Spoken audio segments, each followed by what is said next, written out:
Hello students, in the previous video we have studied the transcription process, and in that we have studied the processing of HNRNA. Okay, तर transcription process नंतर आपण processing of HNRNA पाहिलं होतं. That is the primary ट्रान्स्क्रिप्टचं conversion जे properly mRNA मध्ये होतं यूकॅरियोट्समध्ये, ते आपण लास्ट व्हिडिओमध्ये पाहिलेलं आहे. नाव the next topic that is it is the genetic code. Okay, जो नेक्स्ट टॉपिक आहे that is the genetic code. आता जेनेटिक कोड आता सगळ्यांनाच माहिती आहे, आपल्या सगळ्यांनाच माहिती आहे की DNA हा काय आहे, एक मास्टर मॉलिक्यूल आहे. ओके, तर मास्टर मॉलिक्यूल आहे म्हणजे काय की तो सेलमध्ये असताना काय करत असतो की तो इनिशिएट करतो, गाईड करतो, रेग्युलेट करतो आणि कंट्रोल करतो सगळ्या processes of the protein synthesis.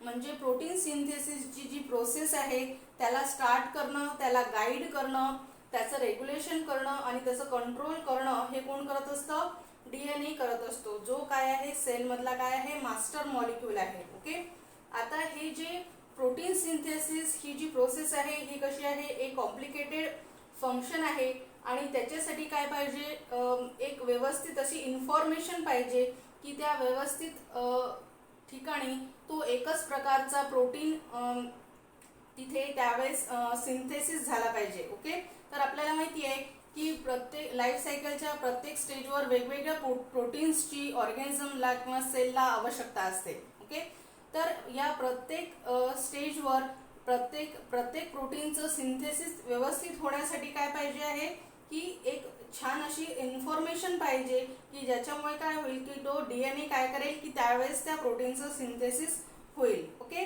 तर आता ही जी इन्फॉर्मेशन आहे जसं की मी सांगितलं ही कुठे असेल, कुठे लोकेट असेल, ऑन द DNA इटसेल्फ. म्हणजे स्वतः DNA मध्येच ती इन्फॉर्मेशन आहे की ज्याच्यामुळे काय करेल की तो कोणतं प्रोटीन सिंथेसिस करायचं आहे ते तो ठरवेल. ओके, आता ही जी साईट आहे इन्फॉर्मेशनची, याला हे कुठे असते तर sequence of the nucleotides. Okay, आपल्याला DNAचं स्ट्रक्चर माहिती आहे, तर there are 4 nitrogenous bases. Okay, that is the adenine, guanine, cytosine आणि थायमिन. ओके, किंवा मग आता mRNA मध्ये थायमिन नसतं तर युरॅसिन असतं. ओके, तर हे जे नायट्रोजन बेसिस आहे हे यांचा जो सिक्वेन्स आहे, आता प्रत्येक न्यूक्लिओटाइड मध्ये एक नायट्रोजन बेस आहे. ओके, तर हा जो सिक्वेन्स आहे न्यूक्लिओटाइड्सचा, हा याचं इन्फॉर्मेशन कुठे स्टोअर केलेली असते, DNA मध्ये केली असते आणि याच्याचमुळे काय होतं की प्रोटीन सिंथेसिस होत असतं. ओके, आता युकॅरियोट्स मध्ये आपल्याला असं दिसून येतं की जो DNA आहे त्या DNA पासून आपण आतापर्यंत पाहिलं की ट्रान्स्क्रिप्शन होऊन काय तयार झालेलं आहे, that is the mRNA. Okay, तर आता DNA नंतर तिथे काय तयार झालेला आहे, हा mRNA. आता हा जो mRNA आहे हा कुठे तयार झालेला आहे, that is in the nucleus. Okay, पण जे ट्रान्सलेशन होणार आहे किंवा प्रोटीनचं सिंथेसिस होणार आहे ते कुठे होणार आहे, सेलच्या सायटोप्लाझम मध्ये. ओके, आता हा जो mRNA आहे हा कुठे जातो, that is in the cytoplasm मध्ये जातो आणि सायटोप्लाझम मध्ये गेल्यानंतर तिथे जे रायबोझोम्स असतात, ओके, जे रायबोझोम्स असतात ते काय करतात, या mRNA ला कोडिंग करत असतात. ओके, आणि रायबोझोम्सचं काम काय आहे की जे mRNA वर जे न्यूक्लिओटाइड्सचा जो सिक्वेन्स आहे त्याच्यानुसार हे जे अमिनो ऍसिड्स आहेत त्यांना गोळा करण्याचं काम कोणाचं असतं, दॅट इज द रायबोझोम्सचं असतं. ओके, कोणाचं असतं, रायबोझोम्सचं असतं. ते काय करत असतात की अमिनो ऍसिड्स जे आहेत, ओके, अमिनो ऍसिड्स जे पाहिजे असतात कशासाठी, फॉर द प्रोटीन्स. ओके, तर हे जे अमिनो ऍसिड्स आणण्याचं काम कोण करत असतं, दिस रायबोझोम्स करत असतात. ओके, तर आता नेचरमध्ये फक्त किती अमिनो ऍसिड्स आहेत, that is the 20 amino acids. Okay, there are only 20 amino acids are present in the cell. Okay, तर या 20 अमिनो ऍसिड्स पासूनच सगळे जे प्रोटीन्स आहेत ते बनलेले असतात. Okay, all the proteins they are made up of this 20 amino acids. Okay, तर हे जे 20 अमिनो ऍसिड्स आहेत हे यांच्यापासूनच प्रत्येक प्रोटीन बनला असतो. ओके, फक्त फरक काय असतो की त्यांच्या नेचरमध्ये, ओके, त्यांच्या नेचरमध्ये फरक असतो. ओके, जे कोणते प्रोटीन्स आहेत वेगवेगळे त्यांच्या नेचरमध्ये फरक असतो आणि त्यांची जी अमिनो ॲसिड्सची जी काय असते पोझिशन जी असते त्यांच्यामध्ये फरक असतो. ओके, तर नेचरमध्ये आणि पोझिशनमध्ये तिथे फरक आपल्याला दिसून येतो आणि त्याच्यामुळे काय होतात की वेगवेगळे जे प्रोटीन्स आहेत ते बनत असतात. ओके, तर ते नेचर आणि पोझिशन हे कोण सांगणार आहे? ओके, कोण सांगणार आहे? Now this is the mRNA, ज्यांनी काय केलेले आहेत न्यूक्लिओटाइड्स आहेत, ज्याच्यामध्ये काय आहेत 4 टाइप्स ऑफ न्यूक्लिओटाइड्स आहेत. mRNA मध्ये आपण पाहिलं कोणते कोणते न्यूक्लिओटाइड्स आहेत, कोणते कोणते नायट्रोजन बेसिस आहेत. दॅट इज द ॲडेनिन, थायमिन नाही आहे इथे, युरॅसिल आहे, ग्वायनिन आहे आणि सायटोसिन आहे. ओके, दॅट इज द ॲडेनिन, युरॅसिल, ग्वायनिन आणि सायटोसिन या 4 जे न्यूक्लिओटाइड्स आहेत, न्यूक्लिओटाइड्स असलेल्या बेसिस पासूनच काय तयार होणार आहे की हे 20 अमिनो ॲसिड्स तयार होणार आहेत आणि हे जे 4 आहेत हे काय ठरवणार आहेत यांचं जे सिक्वेन्स आहे. ओके, या न्यूक्लिओटाइड्सचं जे सिक्वेन्स आहेत ते ठरवणार आहे की कोणतं जे प्रोटीन आहे ते तयार होईल. ओके, आता प्रत्येक प्रोटीन मध्ये मी सांगितलं जसं की नेचर त्याचा वेगळा असतो आणि पोझिशन म्हणजे आता एका याच्यापासून कोणत्या पोझिशनवर कोणता अमिनो ॲसिड येईल. ओके, आता जसं की मी एक्झाम्पल जर सांगितलं जसं की फिनालॅनिन. ओके, आता फिनालॅनिन हा एक अमिनो ॲसिड आहे, त्याच्यानंतर मिथोलॅनिन हा एक अमिनो ॲसिड आहे. तर मिथोलॅनिन हा पहिल्या पोझिशनवर येईल की फिनालॅनिन हा कोणत्या पोझिशनवर येईल हे कोड कुठे केलेलं असतं ऑन द mRNA. हे कुठे कोड केलेलं असतं mRNA वर केलेलं असतं आणि ज्याच्यामुळे काय होतं की हे ठरतं की हे रायबोसोम्स हे घेऊन येतं mRNAच्या याच्यानुसार की त्याचं नेचर कसं असणार आहे आणि त्याची पोझिशन कशी असणार आहे अमिनो ॲसिड्सची. ओके, आता हे जे पोझिशन आहे ही जी पोझिशन किंवा नेचर जे आहे mRNA मध्ये हे कोणत्या फॉर्म मध्ये असते? It is in the code form. Okay, code form ज्याला काय म्हटलं जातं कोड म्हटलं जातं. ओके, आता हा जो कोड यालाच कोड लँग्वेज सुद्धा म्हटलं जातं. आता ही जी कोड लँग्वेज आहे, ओके, आता या कोड लँग्वेज मध्ये आपल्याला काय दिसून येतात की हे जे स्पेसिफिक अमिनो ॲसिड आहे हे काय होत असतात की जे रिप्रेझेंट करत असतात कोड वर्डला. ओके, आता हे जे कोडेड लँग्वेज आहे त्याला क्रिप्टोग्राम सुद्धा म्हटलं जातं, त्याला जेनेटिक कोड सुद्धा म्हटलं जातं. ओके, तर आता हे जे DNA मॉलिक्यूलवर जे 4 टाइप्सचे नायट्रोजन बेसिस आहेत ते आयडेंटिफाय करतील ते 20 different type of amino acids आणि त्याच्यामुळे हे 4 टाइप्सचे जे नायट्रोजन बेसिस आहेत ते कसे काय 20 अमिनो ॲसिड्सला कोड करतील हे आपला एक प्रश्न आहे. ओके, आता हा जो स्पेसिफिक इच जो कोड वर्ड आहे. ओके, आता कोडॉन किंवा कोड वर्ड कशाला म्हटलं जातं? कोडॉनलाच म्हटलं जातं. ओके, तर कोड वर्ड कशाला म्हटलेला आहे की हा जो mRNA आहे याच्यामध्ये एक स्पेसिफिक कोड आहे जो काय करणार आहे स्पेसिफिक अमिनो ॲसिडला कोड करणार आहे. ओके, तर आता हा जो त्यालाच काय म्हटलं जातं जेनेटिक कोड म्हटलं जातं. आता हा जो जेनेटिक कोड आहे हे काय आहे? It is the collection of base of sequences that corresponds to each amino acid. म्हणजे जेनेटिक कोड मध्ये आपल्याला काय दिसतं की कलेक्शन ऑफ काय हे नायट्रोजन बेसिस आहे त्यांचं सिक्वेन्स आहे ज्याच्यानुसार काय तयार होणार आहे इच जो अमिनो ॲसिड आहे त्याची पोझिशन जी आहे ती तिथे तयार होणार आहे. Okay, now it is called as a genetic code. Okay, म्हणजे काय the sequence of 3 nucleotides on mRNA that determines the specific amino acid sequences in synthesis of protein. It is called as a genetic code. म्हणजे 3 जे न्यूक्लिओटाइड्स आहेत mRNA वर ते determine करतील की कोणता अमिनो ॲसिडचा सिक्वेन्स कुठे येईल for the synthesis of protein. त्यालाच काय म्हणू आपण जेनेटिक कोड म्हणू. ओके, आता ज्याला जेनेटिक कोडच म्हटलं जातं. आता या जेनेटिक कोडची पण सुद्धा एक लँग्वेज आहे. ओके, आता ही जी लँग्वेज आहे ही कशी आहे की हा जो जसं की आपली इंग्लिशची जी लँग्वेज आहे या इंग्लिशच्या लँग्वेजमध्ये काय असतात लेटर्स असतात.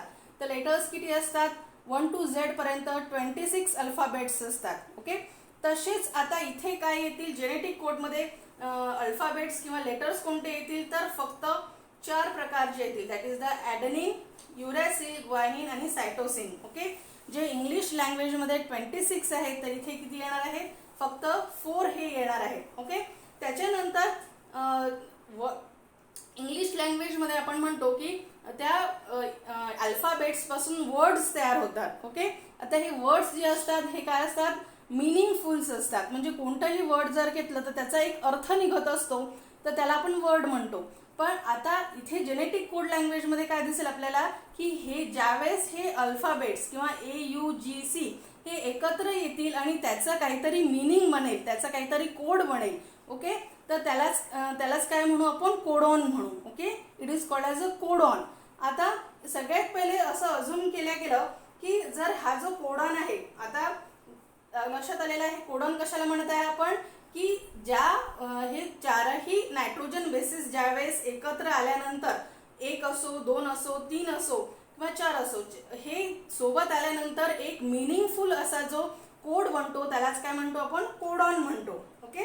It is called as a codon. आता सगळ्यात पहिले असं अज्युम केलं गेलं की जर सिंगल जर कोडॉन असेल, ओके, जर सिंगल जर कोडॉन असेल, कोडॉन म्हणजे काय, जसं मी सांगितलं जसं वर्ड असतं, तर आता सिंगल कोडॉन मध्ये काय येईल आपल्याला, की इथे फक्त काय येणार आहे, सिंगल नायट्रोजन बेस येणार आहे. ओके. सिंगल नायट्रोजन बेस येणार आहे म्हणजे काय, AUGC या 4 पैकी काय येणार आहे, एक जो नायट्रोजन बेस असेल तो जर असेल तिथे आणि त्याच्यापासून एक जर कोडॉन बनणार असेल म्हणजे 1. ओके. म्हणजे नायट्रोजन बेसला काय होणार आहे, एक नायट्रोजन बेस मिळून काय तयार होणार आहे, एक कोडॉन तयार होणार आहे किंवा एक जो अमिनो ऍसिड आहे तो कोड होणार आहे. तर काय होईल, समजा आता ॲडेनिन पासून एक जर अमिनो ऍसिड तयार होत असेल जसं की फिनिल, त्याच्यानंतर U पासून समजा जर होत असेल मिथिलिन. ओके. त्याच्यानंतर G पासून वेगळा कोणता तरी, that is the thymine. Okay. त्याच्यानंतर C पासून कोणताही एक अमिनो ऍसिड तो कोड होत असेल. ओके. तर समजा जर आपण अज्युम केलं, सगळ्यात पहिले सायंटिस्टनी असं अज्युम केलं की जर एका नायट्रोजन बेस पासून एकच जर अमिनो ऍसिड म्हणजे एकच कोडॉन तयार होत असेल, तर इथे टोटल किती अमिनो ऍसिड्स होतील, दॅट इज द 4 आहेत. अँड इंटू 4 म्हणजे 4, दॅट इज द 4 म्हणजे 4 अमिनो ऍसिड्स इथे काय होतील, कोड होतील. फक्त किती कोड होतील, that is the 4 amino acids इथे कोड होतील. पण त्याच्यानंतर त्यांनी पाहिलं की 4 हे काय आहेत, पण टोटल जे अमिनो ऍसिड्स आहेत हे किती आहेत, 20 आहेत. ओके.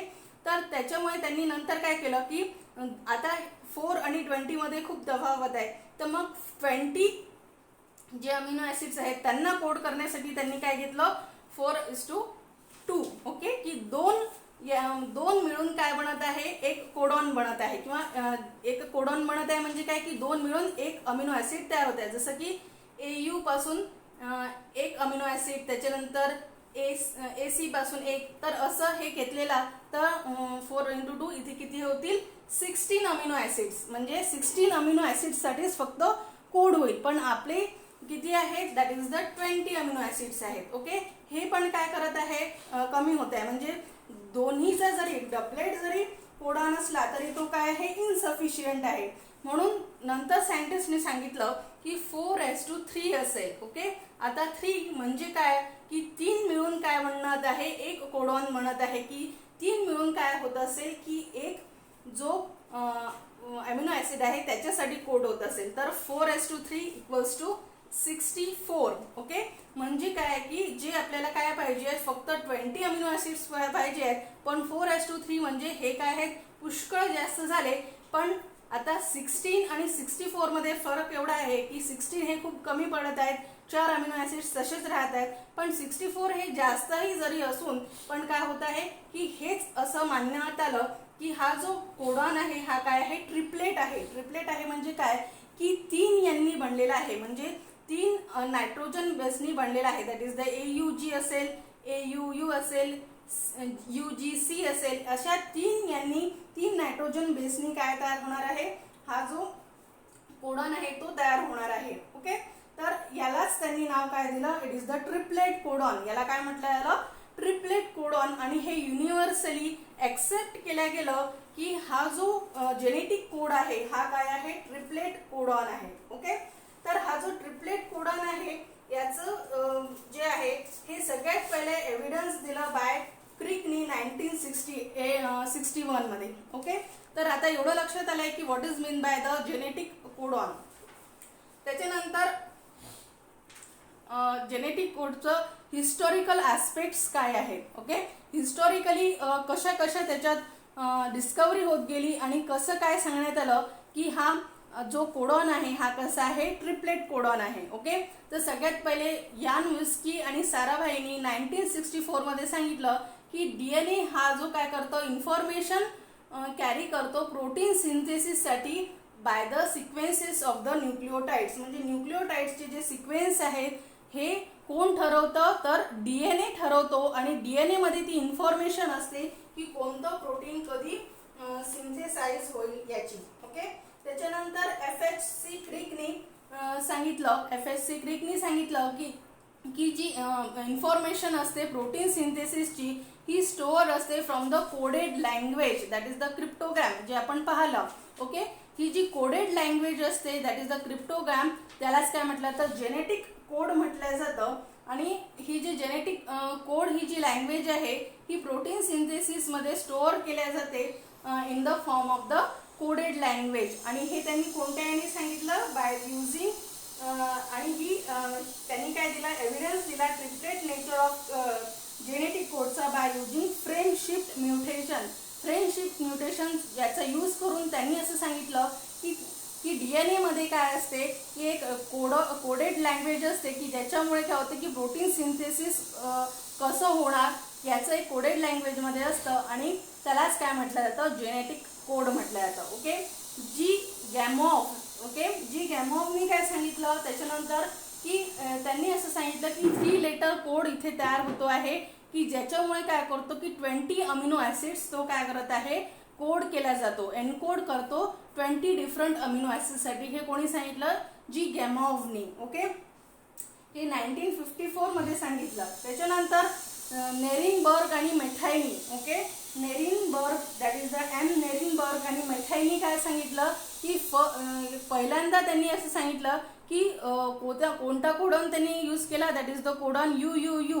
हा जो फर्स्ट कोडॉन त्यांनी पहिल्यांदा शोधला आणि स्पेसिफाय केला फिनिलॅनाइनसाठी. ओके, अमिनो ॲसिड फिनिलॅनाइनसाठी हा जो कोडॉन आहे दॅट इज द UUU हा कशासाठी कोड होत असतो, अमिनो ॲसिड फिनिलॅनाइनसाठी. हे सगळ्यात पहिले नेरिनबर्ग आणि मेथायनी सांगितलं.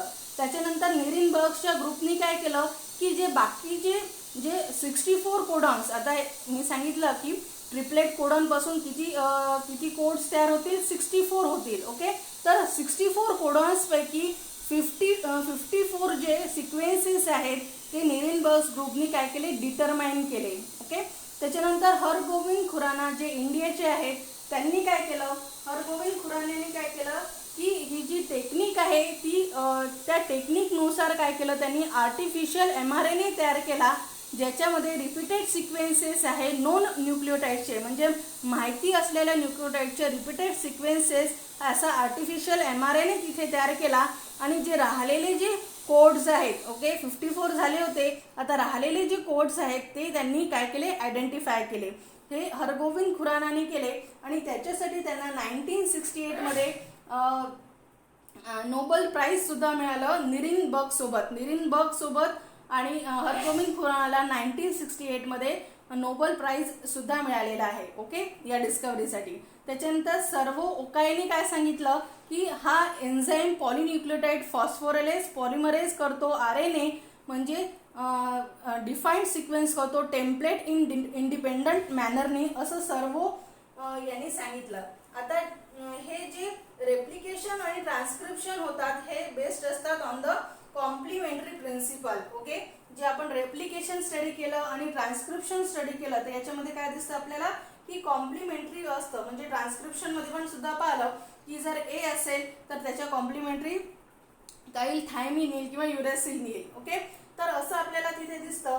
पण हे इथे कॉम्प्लिमेंटरी जे हे आहे हे इथे तयार होत नाही. पण ड्युरिंग ट्रान्सलेशन हा जो कॉम्प्लिमेंटरी प्रिन्सिपल आहे तो अप्लिकेबल नाही आहे, कारण की जेनेटिक इन्फॉर्मेशन ही ट्रान्सफर केल्या जाते from the polymer of nucleotide, म्हणजे न्यूक्लियोटाइडचा जो पॉलिमर आहे, ओके, पॉलिमर आहे म्हणजे काय की न्यूक्लियोटाइडचा AUG म्हणजे एक आहे का इथे, तर पॉलिमर आहे म्हणजे काय 3 आहेत, ओके, 3 न्यूक्लियोटाइड्सचं इन्फॉर्मेशन ट्रान्सफर केल्या जाते to the polymer of the amino acid, म्हणजे याच्यानुसार या पॉलिमरनुसार तिथे अमिनो ॲसिड्स तिथे तयार होत आहेत, ओके, किंवा तिथे पोझिशन त्याची अमिनो ॲसिड्सची येत आहे, ओके. तर जे ट्रान्सक्रिप्शन आणि रेप्लिकेशनमध्ये झालं होतं की कॉम्प्लिमेंटरी प्रिन्सिपल तिथे अप्लिकेबल होता, पण या ट्रान्सलेशन मध्ये आपल्याला असं दिसतं की ही जे कॉम्प्लिमेंटरी प्रिन्सिपल हे अप्लिकेबल नाही आहे, ओके. त्याच्यानंतर नेक्स्ट आहे that is the properties of genetic code.